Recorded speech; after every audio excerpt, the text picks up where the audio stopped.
Hello, second grade readers. Mrs. Burkett here with today's lesson, Tuesday, October the 27th. Yesterday we read our shared read genre was realistic fiction, A Visit to the Desert, and we just want to talk a little bit about the story, A Visit to the Desert, how we know it is realistic fiction, and what realistic fiction is. So, realistic fiction is a story that could happen in real life. So, the characters could be real people, okay? So, we know Tim and his mom and dad, his grandma, they all could really go visit the desert and have a vacation and take a hike through the desert, okay? There was nothing that was elaborate or out of normal life. So that's one of the ways that we know that it is realistic fiction. Um, it says highlight. How do you know that a visit to the desert is realistic fiction? Highlight one example in the text. Circle examples in the illustration. Explain how these examples show that the story is realistic fiction. Use the think aloud to help you. So I'm not going to make us write, but I am going to talk about an example from the text and circling examples in the illustration. So grandma meeting them at the airport. That happens all the time. People meet each other at the airport. Going on hikes. That happens, right? And then animals adapting. We know that happens. They change in order to cope with their environment. Okay. We know that the desert has a unique climate, that it's hot. So lots of things that tell us this is a real story that could really happen. Maybe it didn't actually happen, but it could really happen. And then it said to circle some things in. Well, right there, I know that people going on a hike and I see they have hats on. I know there's tortoises in the desert, and here we have the cactus. It looks like almost like a Christmas cactus. And here's a unique kind of desert plant, and of course the turtle. So all those things are very real. So that's a realistic fiction, and that helps me. Oops, I wanted to go back and do the think aloud, see what they said. I can tell that a visit to the desert is realistic fiction. Tim acts like a real person. Also, the illustrations show Tim and his family visiting a desert. This could happen in real life. So we go on, and it tells us that Tim acts like a real person. He wonders if he can get used to the heat. So people in the desert, when it's really hot, that is something that a lot of us, when it's hot out, we do worry about being in the heat in the desert, okay?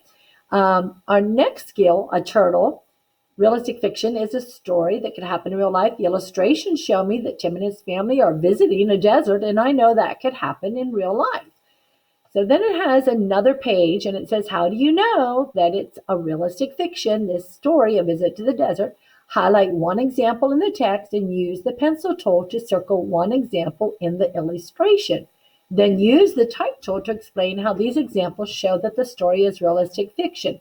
So if we were going to highlight something, we might each highlight something different, but something that tells me it's real is the fact that Tim sighed. Okay. And that's what human beings do. They sigh sometimes. He got the same feeling at home, that feeling that of being safe when grandma said she felt the turtle felt safe.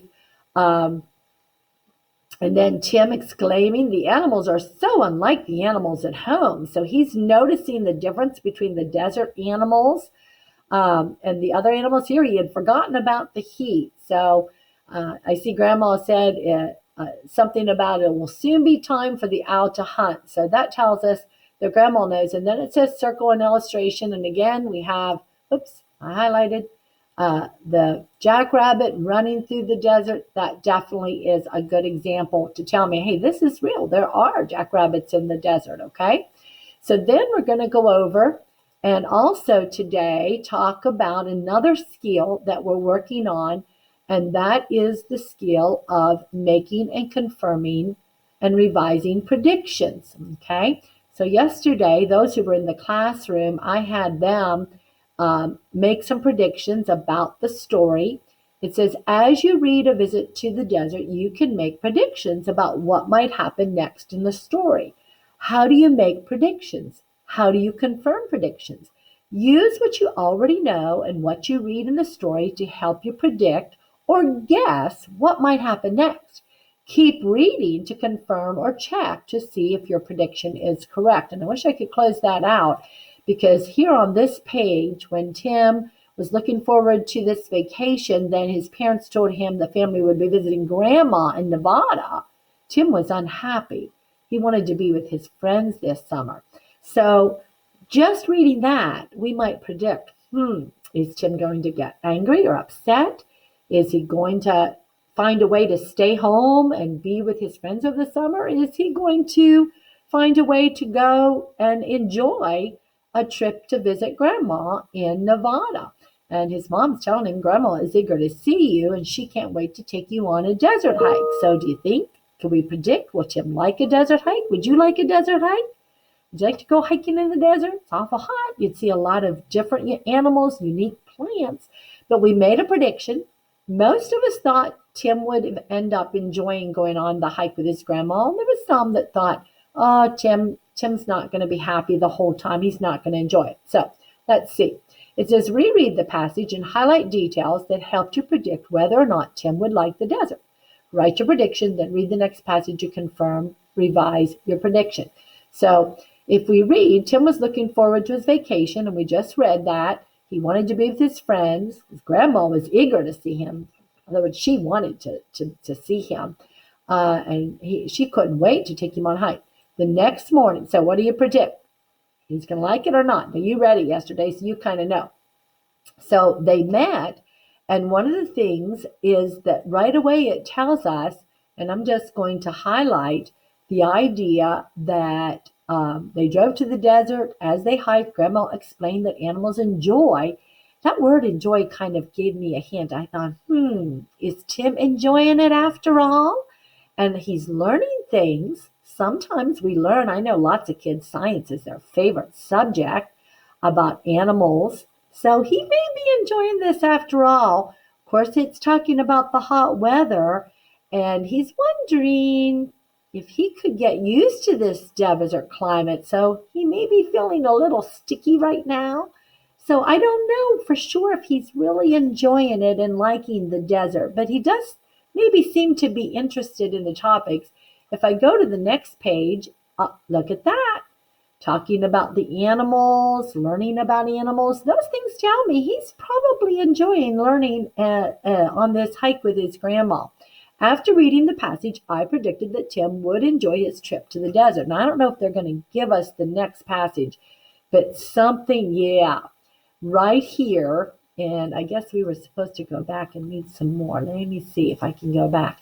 Right? No, it's not letting us find any more text, but I wish it would let us find text. Let me see. I read that Tim learned about desert animals, but there's a part later on in this story where Grandma smiled at Tim's excitement. If I predicted that he was going to enjoy it, I just got the evidence to support that prediction. So if I was asked on a test that question, will Tim enjoy the hike? From the first page, and I predicted, yes, I thought he would. Here's my evidence. Grandma smiled at Tim's excitement. And there was another place, Tim totally, and I don't know if you got there, but he could not hear a sound. It was so quiet. I'm hoping it lets us go to the next page. Yeah, on the next page, Tim leaned over the hole. He could not hear a sound. It's still not giving it to us. And it's not going to let us. But on in the passage, it told us that Tim totally forgot about it being hot. He didn't even feel the heat. He was so into learning and looking at this. Wow, Tim said. So there's something. Tim said, wow, look at that. So those words in themselves and that exclamation, that expression of his feelings, that tells us that he is excited and he's enjoying this trip very much. So predictions have to be proven, or that we can confirm them in a passage, all right? And then one more thing we're going to look at, and that is character, setting, and plot.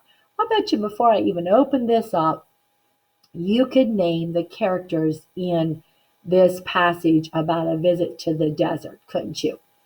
Who were they? They were Tim, and his mom and dad, and his grandma, right? Those were the main characters. So as you read A Visit to the Desert, think about the plot. What is the plot? The plot is the events that happen in the beginning, middle, and end of the story. Identifying important events in the plot will help you understand what happens in the story. So right away, three of the students in the class yesterday, they were able to identify the beginning, the middle, and the end. So the beginning was right there on that first page, right? Tim really didn't want to go to visit his grandma for vacation. He just wanted to have summer vacation and be with his friends. Okay, but grandma was eager. So Tim really didn't want to go on vacation. That's the beginning. Then in the middle, what's it tell us? It's not giving us the middle yet. So let's see if we're right about the beginning. When I read A Visit to the Desert, I think about the plot. What happens to Tim? How does he feel? So that's our read aloud. Tim and his parents told him his family would be visiting Grandma, and Tim wasn't very happy about going to visit his grandma during vacation. Then what happened in the middle? In the middle, they went on the hike and he saw the tortoise and the jackrabbit and the horned owl, and he learned all about animals and the desert environment and how they adapt. So Tim learned all about the animals in the desert. That happened in the middle, right? And how they adapted and how they dealt with the climate of the desert. So that's how I know the middle. And then the ending was what? Tim ended up having a great time, didn't he? There's that passage. He didn't even want to head back when Dad said, it means it's time to head back. And he said, oh, this vacation is going by too fast. And that's when you don't want to leave, right? When you're somewhere, maybe with a friend or somewhere, and it's not time to go home yet. So that's how it ended. Tim really enjoyed his trip to visit his grandma and the hike in the desert. So that's the plot. Tim didn't want to go. He was unhappy about having to go visit grandma during his summer vacation. But then they took a hike and he learned all about the animals in the desert and how they adapt to the environment. And in the end, Tim really enjoyed his trip, his vacation, and didn't want it to end. So there's a beginning, middle, and end, and that's our plot, okay? So great job, boys and girls. I know you're going to enjoy listening to this again and also listening to our feature story. I'll be playing that for you just to listen to it, but I want you, while we read our feature story, while you listen to the feature story today, Sled Dogs Run, I want you to try to think about predicting what's going to happen next. What's the genre? How do you know it's that genre? And then what's the plot? What's the main pieces? The beginning, who are the characters, and what's the beginning problem? Then how does it happen in the middle that gets resolved or resolved? And then how does it end? What's the conclusion? So you listen to Sled Dogs Run in the next video and see if you can't use some of our skills. And then I'll help you do it tomorrow, okay? Talk to you soon. Bye-bye.